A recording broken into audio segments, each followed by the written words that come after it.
I'm delighted to be able to introduce another international superstar and Asia's first ever sailing gold medalist, Lily Xi. Hello everyone, I'm Lijia Lily Xi. Yeah, hello Ian. Apologies for my Chinese accent there, Lily, but it's very good. Well, I did sail for the Chinese team, didn't I, around the world for the Volvo race, but I didn't. I learned ni hao. That was about the extent of my Chinese.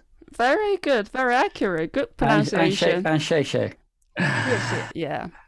Anyway, Lily, look, I know that we're actually speaking to you in Weymouth because you spend much of your time in the UK, although you have also been back in China earlier this year to see family and friends.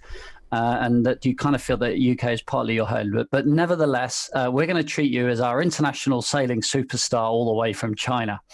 I know you're also very, very adept. I can see that already with the media.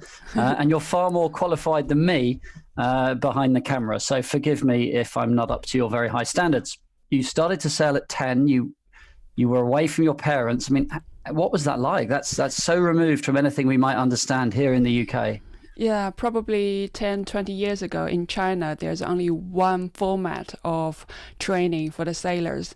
And after a few training camps, some good sailors or potential sailors, they will be selected by the provincial team.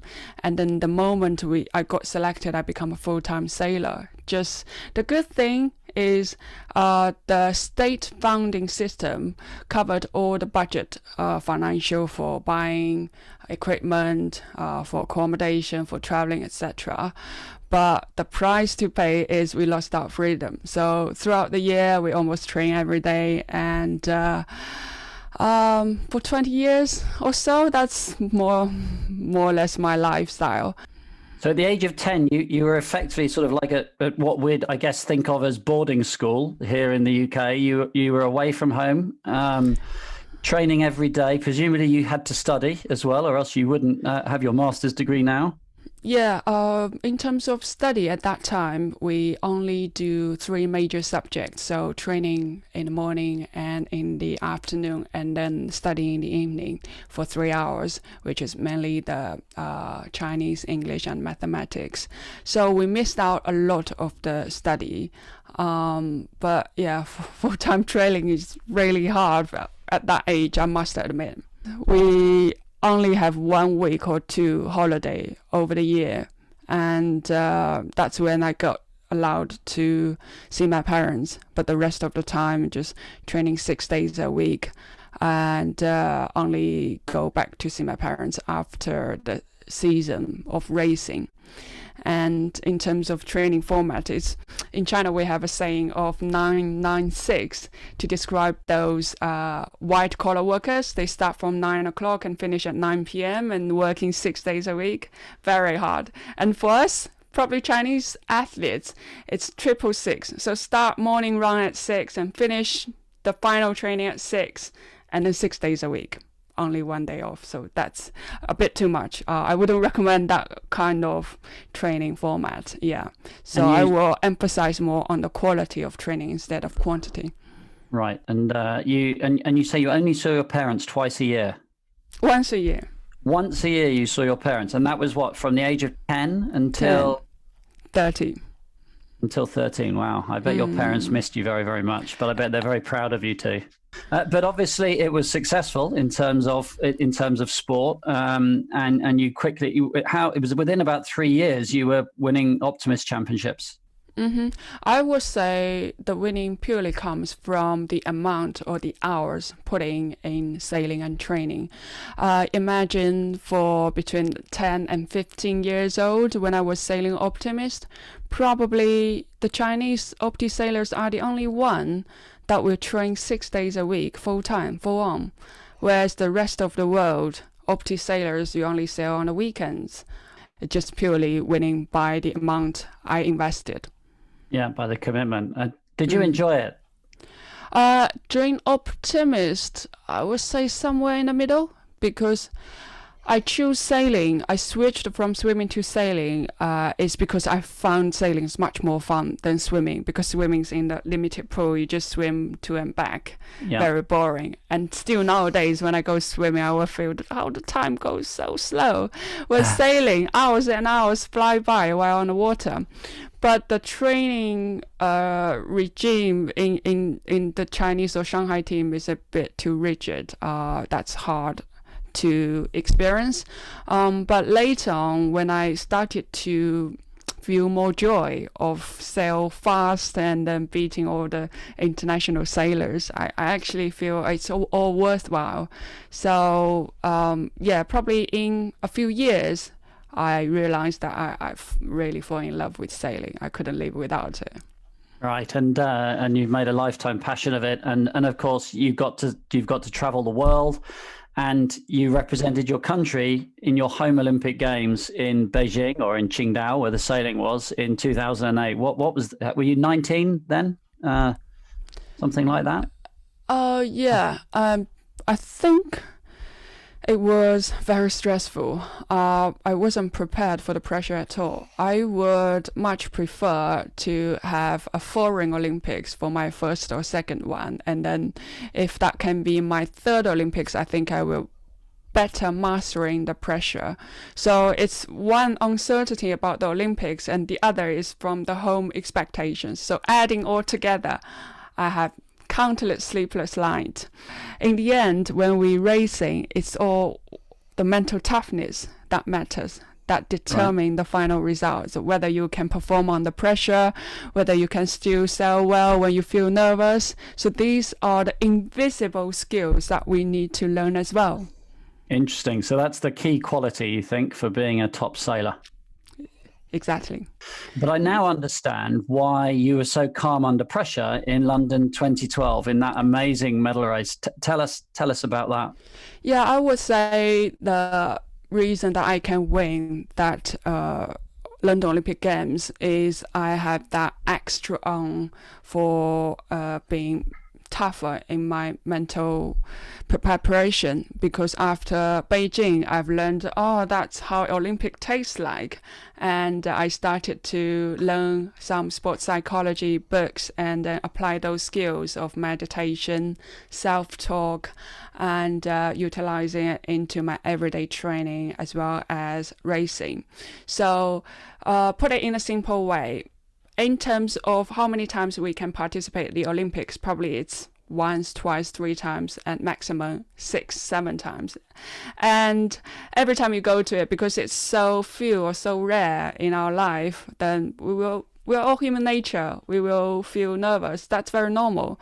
But if we going through our mind hundreds of thousands of times, like see how you will perform in the Olympics in your mind, and by that time when that actually happens, you feel under control, you feel very familiar with the scene. So I've meditated numerous times about being having lots of cameras and doing lots of interviews, but at the same time, the moment the starting gun shot started, then I can just focus on my racing 100%.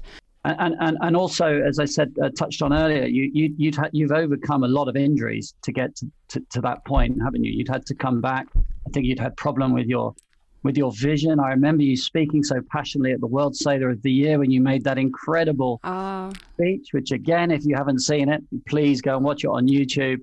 You had me pretty much in tears. I remember you talking about how you fought back and all the challenges. Explain some of that and what you've had to overcome to gain the success you've had. Mm-hmm.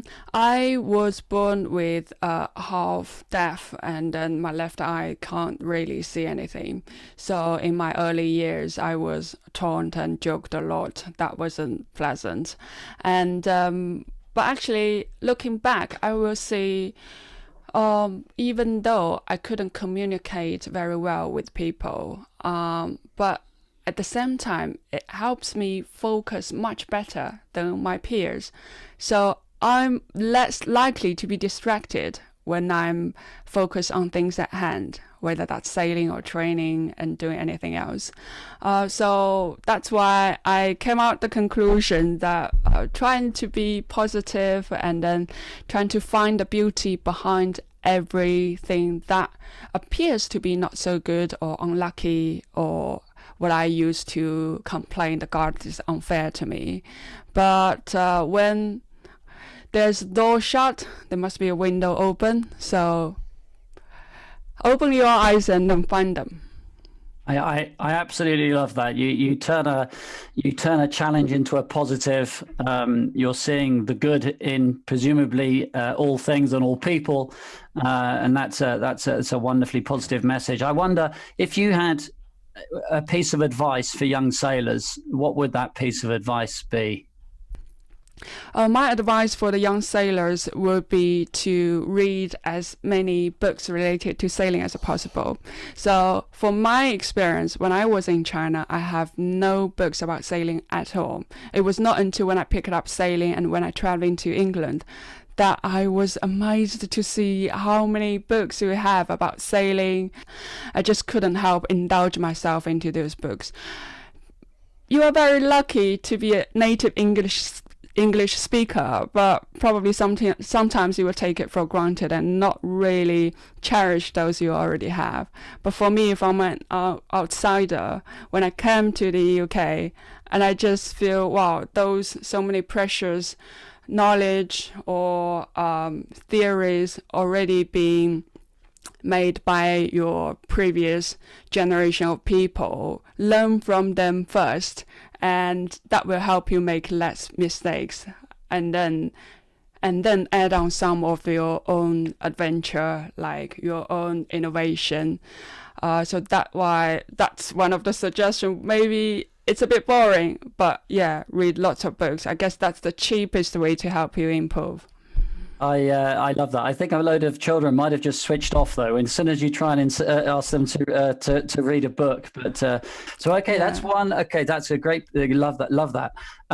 Now then, obviously, I'm a father of two daughters, and so I'm particularly interested to know if you have any special advice for any young girl sailors or female sailors that might be different, or anything that you've learned. Any top tips for them that is maybe more specific to our young female audience? Learn foiling, because not only you can do Olympics for the foiling, but also I would like to see, apart from the fact that we now reach equal participants for the Olympics from this year onwards, and maybe for the next one we will have the same number of medals or classes, but we are yet to see enough female sailors on the professional sailing circuit.